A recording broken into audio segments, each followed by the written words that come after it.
I will tell you how many suggestions we have. Mm. You just pick a number. Okay. And then that will correspond to what the suggestion is. And then boom, we go off to the races. Yeah, we go off to the races. We go until you say done. Exactly. I'm always amazed. I'm like, go until the light pole. Don't worry about how long it's gonna be. Go until the light comes down. Perfect. And I'm just trying to figure this guy out because I'm frozen here, but it's working there. That's my only little, because I can't, usually what I do is I turn this guy off and then I turn it on when we want it. But I have got to, maybe I'm going to try to join again. How does that sound before we do any of this? Hey man, whatever you want to do. I know, I'm going to make it tricky. That's what I want to do. Of course. We got to do that. I want it slightly trickier. Why not? I mean, here's the other thing is like, these are ways to help innovate and move this forward. So I'm all for this, man. I think it's great. Using 2 cameras? Yes. No, I shouldn't be. What's going on here? No, you should be. Wait, what happened? Bring it back. I did. I got it. There it is. There, keep that on. Keep that on? Okay. Yes. Okay, cool. And then we should ditch this. For whatever weird reason, I'm still on, anyway, doesn't matter. I don't know any of these. Let's do 10 minutes of this. Yeah, exactly. We're doing the scene. This is the thing about film. This is like filmmaking. And anytime I've ever worked on a TV set or a film set, I'm always going, the camera is always rolling at the wrong time. The story is already happening, guys. The most exciting film has nothing to do with the script. Always. Like turn the camera on, let it go. We've got 26 suggestions, my friend. Pick a number 1 to 26. 1 to 26. I'm going to go with number 4. Oh, number 4 comes from Nathaniel, my buddy, and it's a billionaire and butler. A billionaire and butler.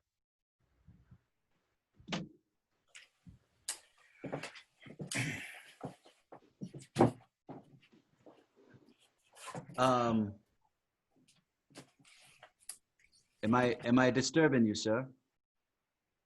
No. I wanted you yes to read me my favorite story. Oh, sir, I would be honored to read you your favorite story. I was feeling nostalgic and let me I know you have a copy of the book there. I can read from that, or I can go get your other copy. No, I have to say, Martin, if you want to tell me a story that you want to tell, then I don't need to pick the book. Really, sir? Yeah. I'm just feeling particularly sensitive and nostalgic today, and I noticed that your shirt is it looks more comfortable than it does on most days, and I thought maybe, well,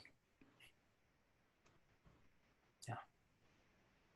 Well, I guess, today is the anniversary of her passing, sir, and it is truly a day, as you say, to mark this with fond memories. Yeah,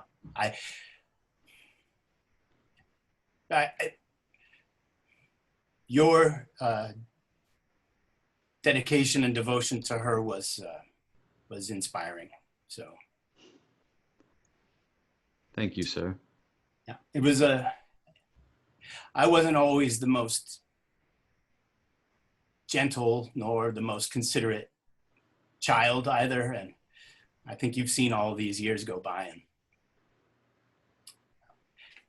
I mean, it's a day of celebration. So yes, and I think if anybody would insist on that, it would be her. Yes. mean, she was just full of joy, and if I may say so, she left quite a mark on me, sir. Well, she was very fond of you. Very. Wow. Thank you. Thank you, sir.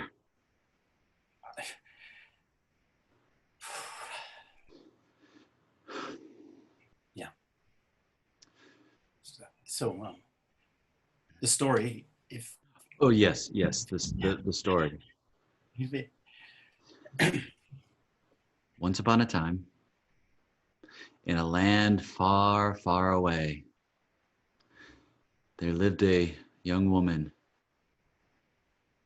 Her hair was golden flax. The sun shone off her face. Her eyes were like two sparkling pools. Her mouth as ruby as a gem.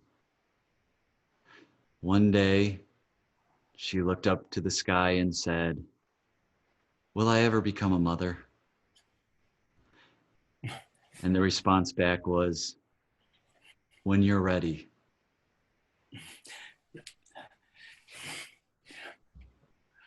So she went through her days and nights longing to be a mother. She wanted to feel a child in her arms.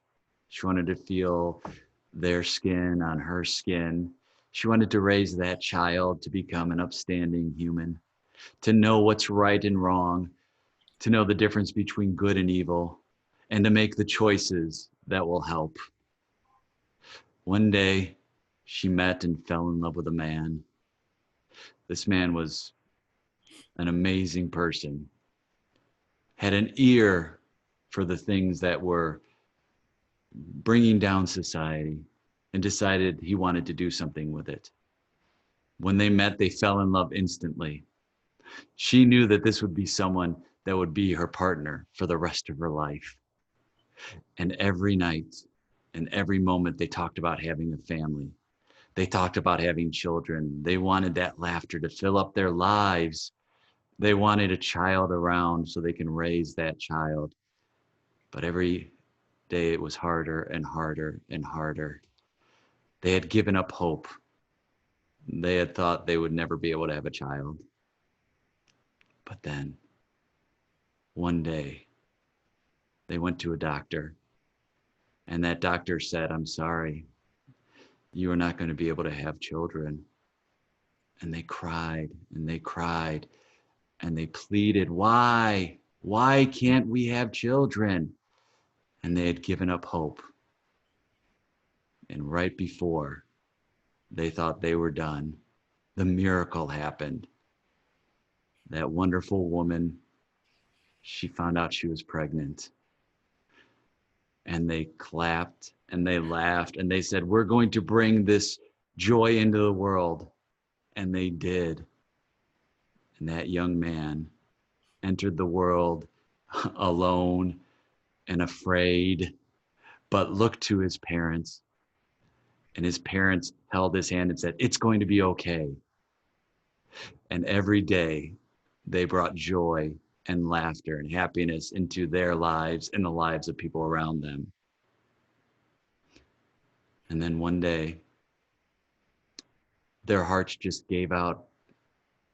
They had too much love to give.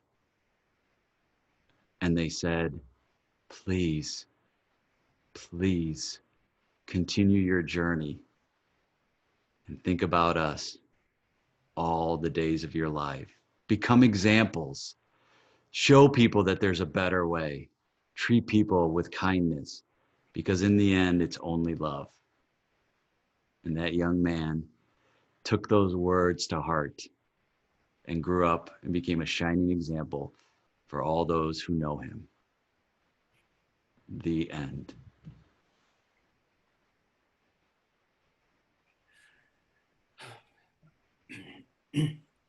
Martin, that was very, very beautiful.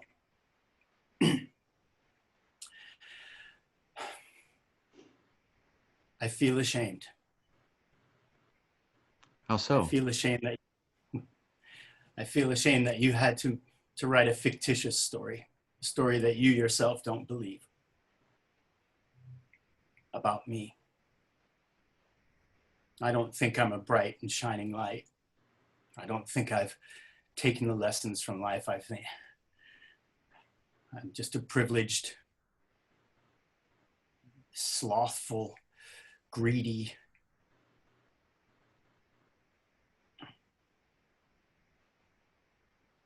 hateful person. I've skated my way through this life. You've had to watch and witness every single thing that's gone on in this house, whether it be beautiful and genuine or horrifying and nefarious. My father never loved me, he never accepted me, but you were always there. You put up with a spoiled child, throwing tantrums, destroying things around the house. And after I hear that story, I feel shame. But I hear hope in your voice, because I've always heard hope in your voice.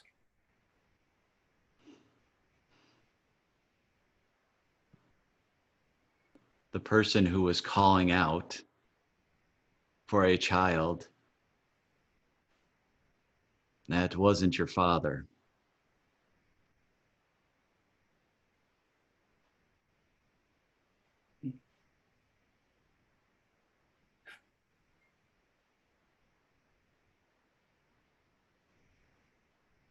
Please don't make this fiction. Do you mean you? Yeah, of course I mean me. Of course, I'm being stupid. Part of being a child is having temper tantrums and not knowing how to process your information. There's nothing wrong with that. And the fact that you recognize this in yourself, I mean, that's the first step to change, sir.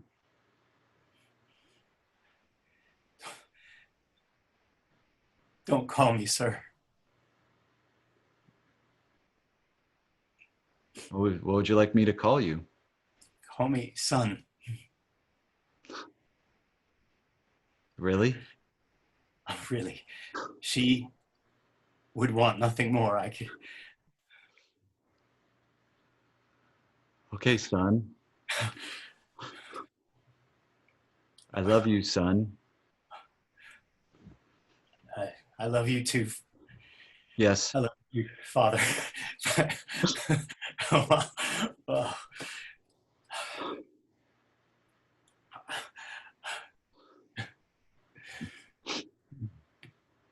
Well, I guess we should probably serve up a big fat dish of way too early in the day ice cream like she would have wanted.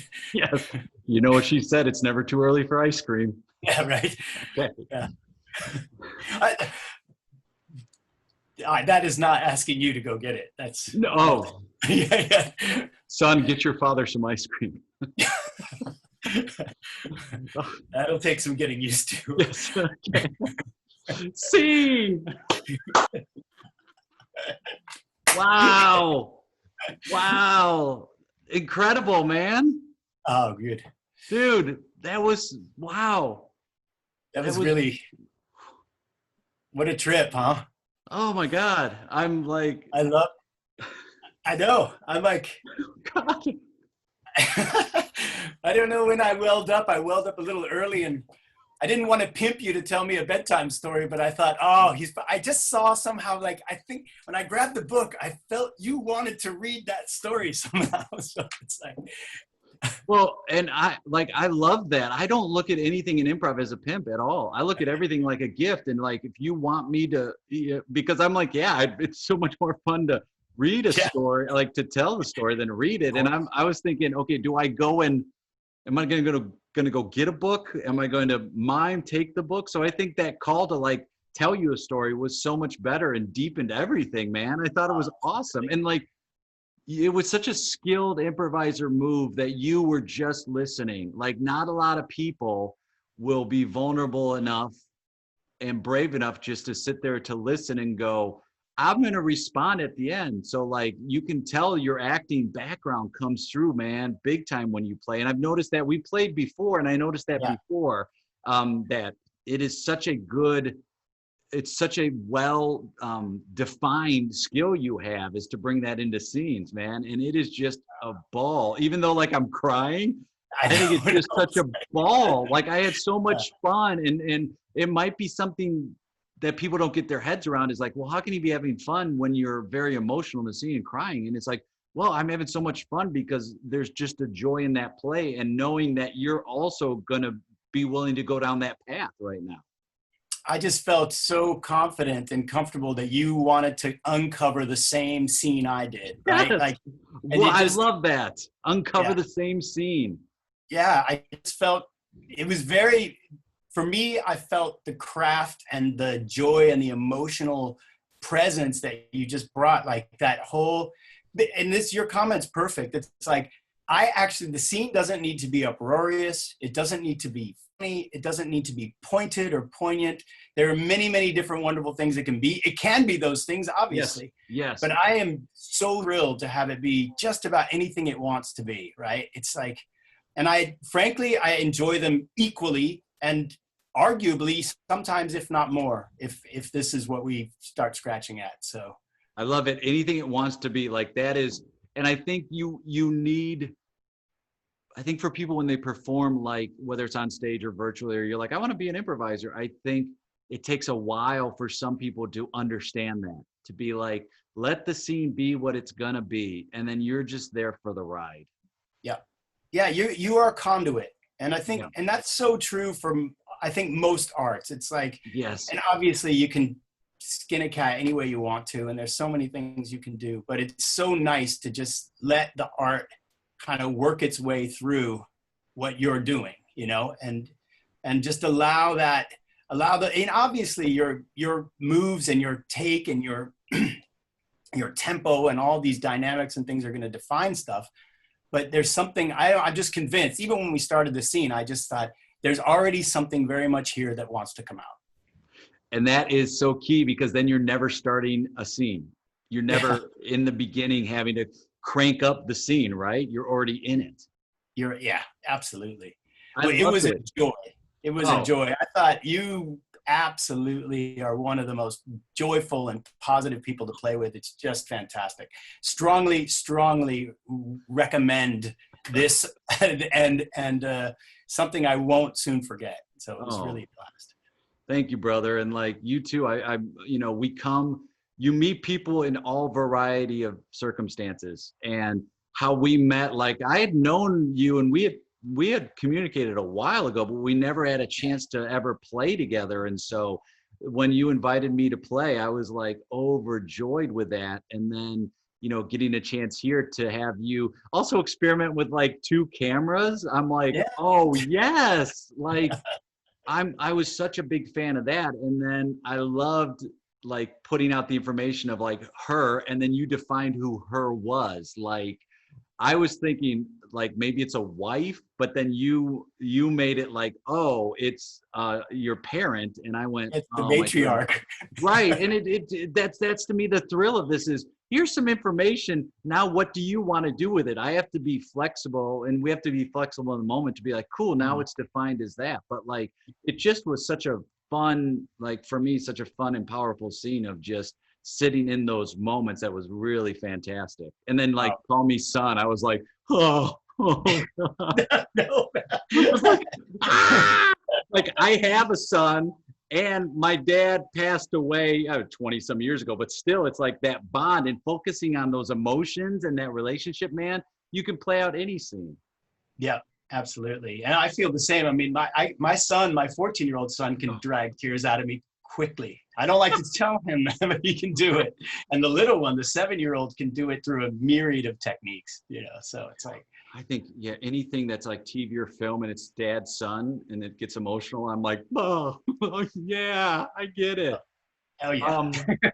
Where can people, like, if they want to follow you or learn from you or anything like that, like, what's the easiest way? The easiest way is to go to Grundsinhaz, GRUNDSZINHAZ on Facebook, or grundsinhaz.hu in Hungary. And I have an andrewhefler.com website that's coming to life recently. I am so well behind the times, man. I'm like the longboard surfer of all of this world somehow. But anyway, it's like that's coming up. Yeah, I'm the longboard surfer of all this. Shamefully, like no excuse for it. But Tuesday nights, we still have an open workshop going on. So you can come and work for a couple of hours on Tuesday nights. And what's that time where you are? What's that time in Hungary? It's 7 p.m. here. So I guess that's 1 hour later than what we kind of started here. Yeah. So yeah, because it's 6:30 now. So normally I think we go 7 to 9:30 usually. Okay. Yeah. And that's like on Tuesdays. Yeah. And then there's going to be some intermittent courses coming up online. And then we have a 4-day intensive English language camp for those who can visit Hungary, which is a beautiful camp we've been doing for many, many years now. And it's up in a big old villa in wine country above the lake. And it's just a fantastic place to immerse ourselves in the world of improvisational theater. So that's coming up September. That's a way down the road, but September 10th through 13th is the plan. So those things are on the horizon. It's so exciting, man, and good luck. You're doing such a wonderful job with improv in Hungary and just promoting that, and now globally too. So it's always great to connect with you. I can't wait to play again, my friend. Absolutely. Anytime, man. Really loved your company. Thanks so much. Thanks, buddy. I'll see you.